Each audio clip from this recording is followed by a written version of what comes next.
are here at JAX London conference, and I'm happy to welcome Tracy Miranda from JAXenters. Great, thanks. Really happy to be here. Hi Tracy, you just had a great session about the future of IDEs. The first question is, IDEs have a long history of evolution and development, and they are quite rich nowadays. You see what Eclipse or IntelliJ or NetBeans is able to do. So why do we need to change this? What's wrong with the current state of IDEs?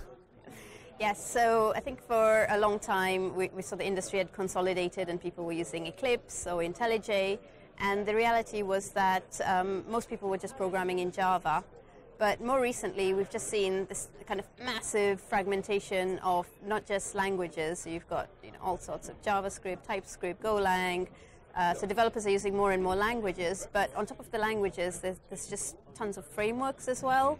But developers have gotten really used to high quality tools and good support for the languages. So they expect that in their IDEs, and they expect them to support sort of any language they're using, any framework they're using. And it's just basically a nightmare for IDE developers to just keep up with the pace of the new languages and the new frameworks.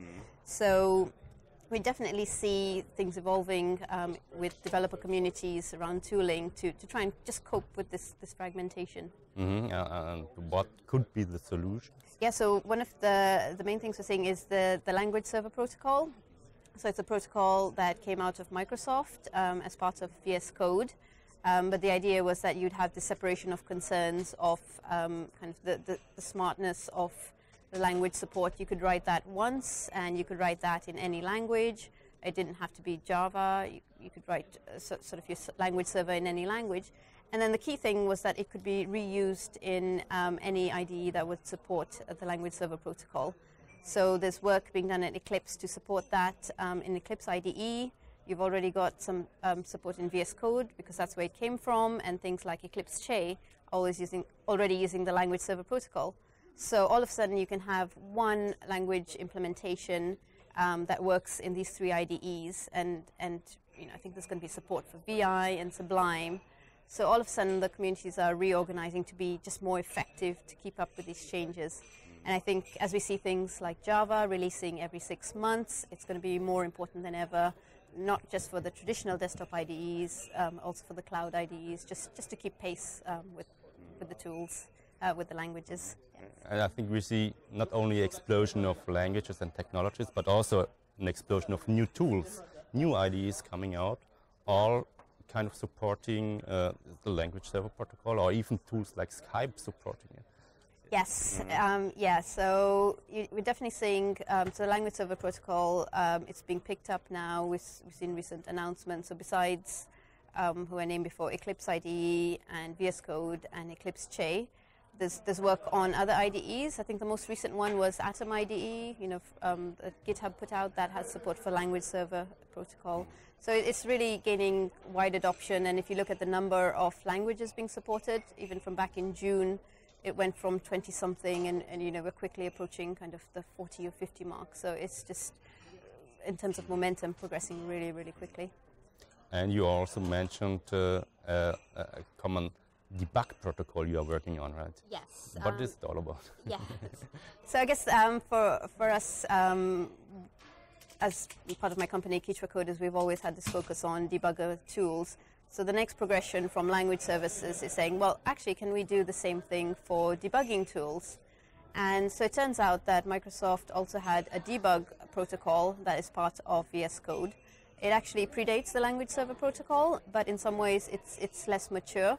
But again, the same principle applies, and we're doing some proof of concept work to integrate that into Eclipse and into Eclipse Che.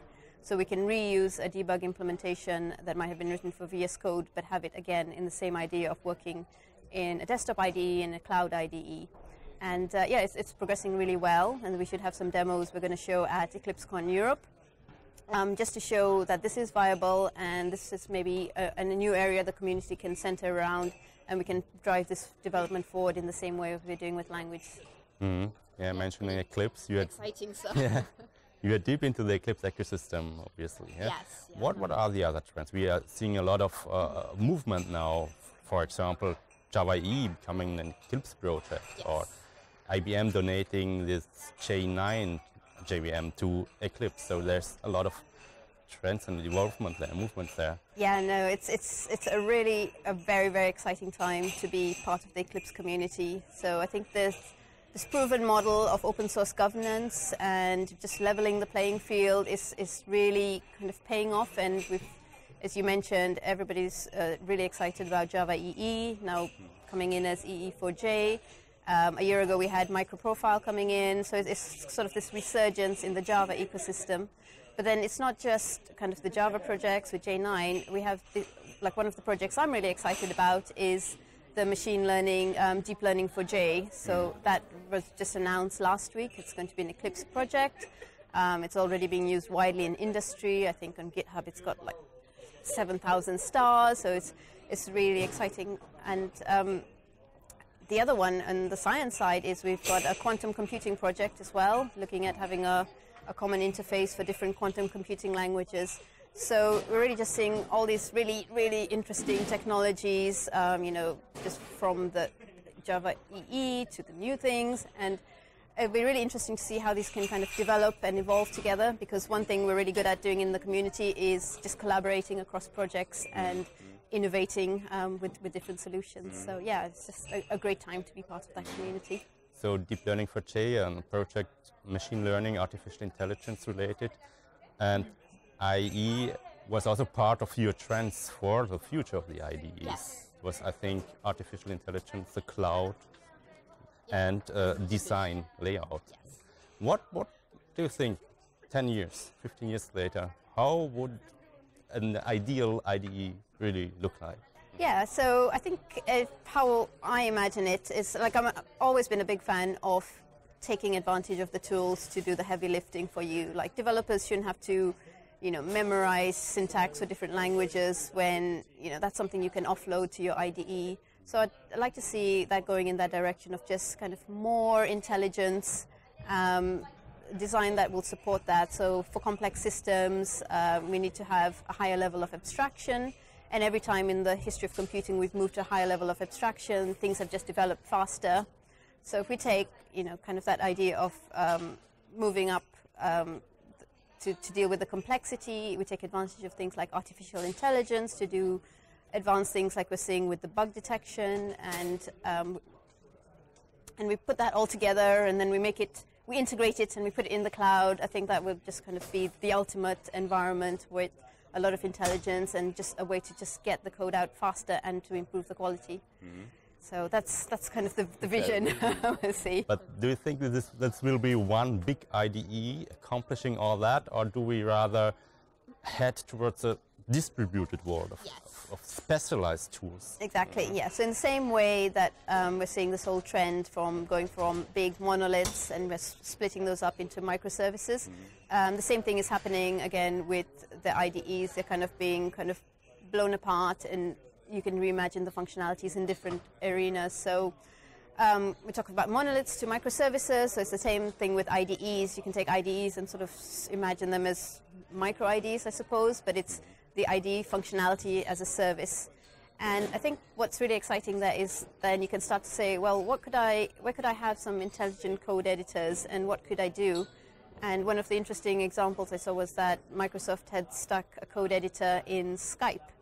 So this is not something you associate with developer features, but now, you know, the idea was that you could conduct interviews, and as you're typing, or maybe perhaps you're doing pair programming, you would have code completion, you could have refactoring support just inside Skype.